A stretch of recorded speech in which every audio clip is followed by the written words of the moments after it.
Selamat datang di Gelanggang Gagasan. Hari ini kita akan membahas sebuah film yang ya kayaknya nggak pernah habis untuk didiskusikan, Interstellar. Fokus kita kali ini bukan soal bagus atau tidaknya film itu secara sinematik, tapi lebih ke fondasinya.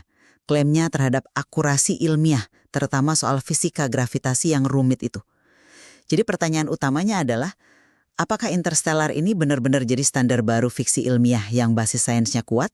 Atau jangan-jangan tuntutan dramatisnya malah mengorbankan integritas ilmiah yang jadi landasannya? Nah, saya di sini akan berargumen kalau film ini adalah pencapaian luar biasa, sebuah perpaduan yang sukses antara cerita yang keren dengan prinsip-prinsip fisika. Sementara saya akan mengambil posisi yang sedikit berbeda. Saya merasa meskipun ambisinya patut diacungi jempol ya, film ini tuh terlalu sering bersandar pada skenario ilmiah yang, gimana ya, ekstrim banget, dan sengaja dipilih cuma untuk melayani plot. Jadinya, batas antara kemungkinan teoretis dengan pembenaran naratif yang dipaksakan, itu jadi kabur.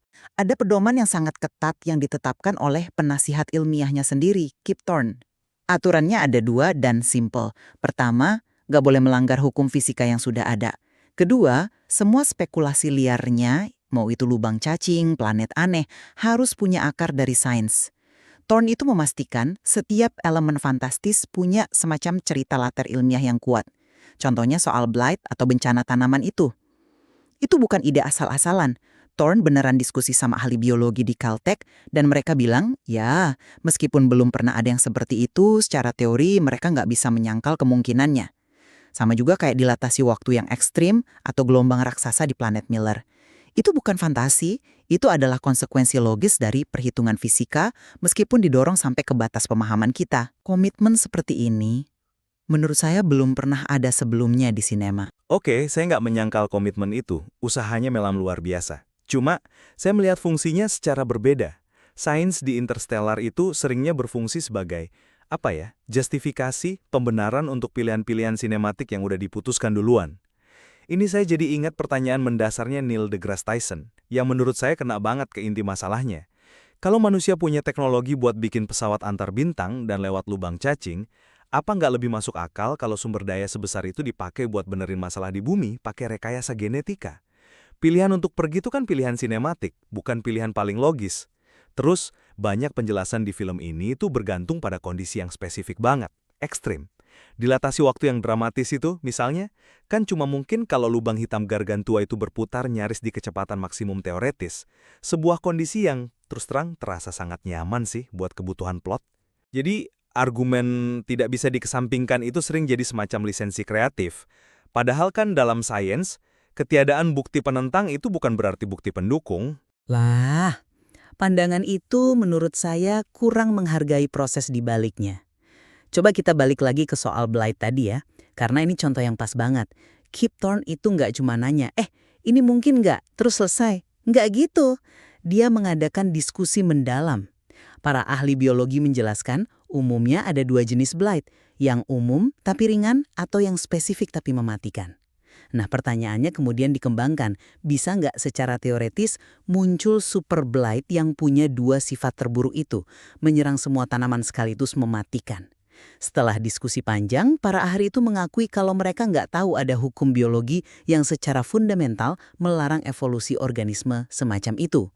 Jadi, premis film ini dibangun di atas kemungkinan yang meskipun ekstrim, tapi nggak bisa dikesampingkan oleh para ahlinya. Ini bukan pembenaran, ini eksplorasi ilmiah yang bertanggung jawab.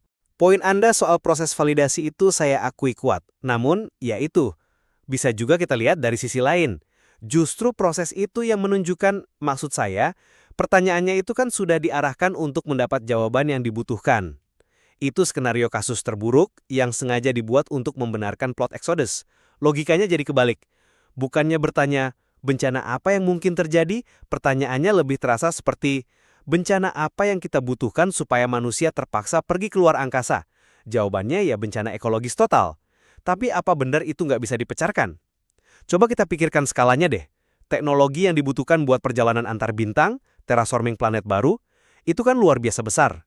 Jauh lebih besar dari upaya yang dibutuhkan untuk mengatasi masalah biologis di bumi, bahkan yang separah itu sekalipun. Jadi pilihan naratif ini jelas memprioritaskan petualangan luar angkasa yang sinematik di atas solusi yang mungkin lebih logis. Ini justifikasi plot, bukan eksplorasi ilmiah murni. Tapi kan, bukankah memang itu tugas fiksi ilmiah? Mengeksplorasi skenario bagaimana jika seperti itu. Coba kita lihat contoh lain. Gelombang raksasa di planet Miller. Banyak yang bilang adegan itu nggak masuk akal. Padahal penjelasannya justru sangat fisika. Itu bukan gelombang pasang biasa. Kip Thorne mendasarkannya pada fenomena nyata yang namanya gelombang soliter atau soliton.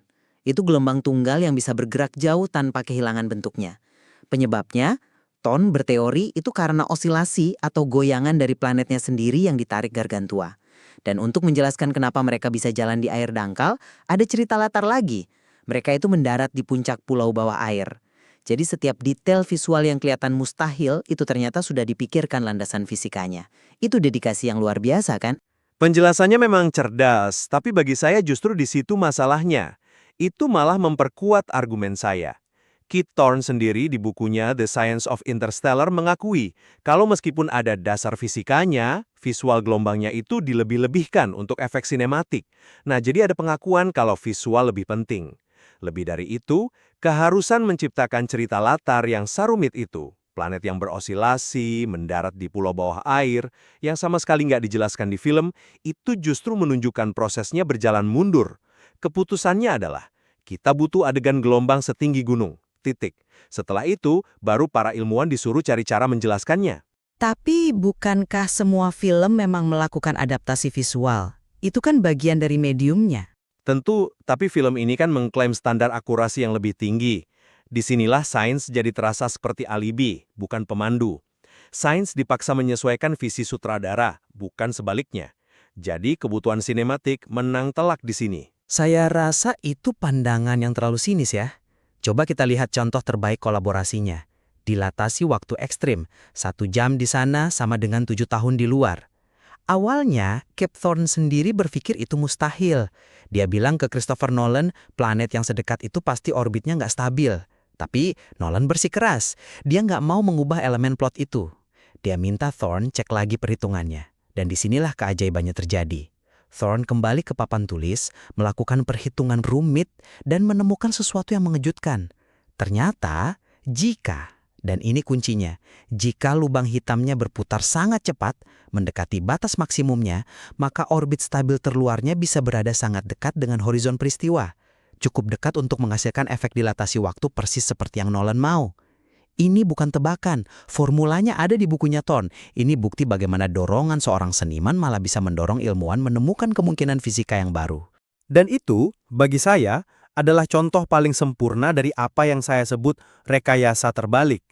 Hasil akhirnya ditentukan duluan, baru prosesnya dirancang mundur. Sutradara bilang, saya mau 1 jam di sini sama dengan 7 tahun di luar sana, titik. Lalu, seorang ilmuwan brilian ditugaskan mencari kondisi fisika paling ekstrim, paling spesifik, paling langka di alam semesta, supaya itu bisa terjadi. Ya, perhitungannya benar, saya nggak ragukan itu. Secara matematis itu hebat, tapi justru di situ letak masalahnya. Premisnya direkayasa buat melayani plot. Tapi bukannya itu tugas fiksi ilmiah menjelajahi batas-batas kemungkinan? Ada beda tipis antara menjelajahi kemungkinan dengan menciptakan kemudahan. Ketergantungan pada skenario lubang hitam yang berputar nyaris di batas maksimumnya, itu membuat solusinya terasa sangat dibuat-buat. Itu bukan representasi skenario astrofisika yang umum.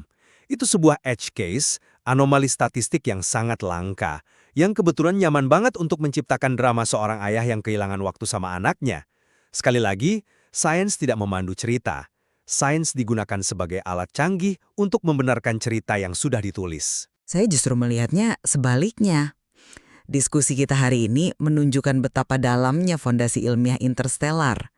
Bahkan elemen yang paling fantastis pun lahir dari pertanyaan bagaimana jika yang berakar kuat pada hukum fisika. Film ini tuh nggak menyajikan fantasi murni. Ia secara sadar mendorong batas-batas dari apa yang mungkin secara teoritis. Keberhasilannya menurut saya adalah dalam menggunakan sains bukan sebagai batasan yang kaku, tapi sebagai kanvas yang luas untuk imajinasi. Gumkan buat menghormati sains. Nggak ada keraguan soal itu. Namun, ya diskusi kita ini juga mengungkap sebuah pola yang konsisten. Kebutuhan naratif dan drama sinematik itu selalu didahulukan. Penjelasan ilmiahnya seringkali bergantung pada skenario yang sangat spesifik, kondisi ekstrim, atau cerita latar tak terlihat yang dirancang khusus untuk mendukung momen-momen sinematik. Ini fiksi ilmiah yang cerdas, penting, tapi klaimnya sebagai representasi sains yang kokoh, menurut saya, perlu kita lihat dengan lebih kritis. Ya, pada akhirnya perbincangan ini menyoroti sebuah tegangan yang menarik ya, antara seni bercerita dan tuntutan akurasi ilmiah. Dan terlepas dari posisi kita di mana, tidak bisa disangkal kalau Interstellar telah berhasil memicu keingintahuan publik global tentang beberapa konsep paling dalam di alam semesta, dari lubang cacing sampai relativitas waktu. Dan materi di baliknya jelas masih menawarkan banyak hal untuk terus kita gali lebih dalam.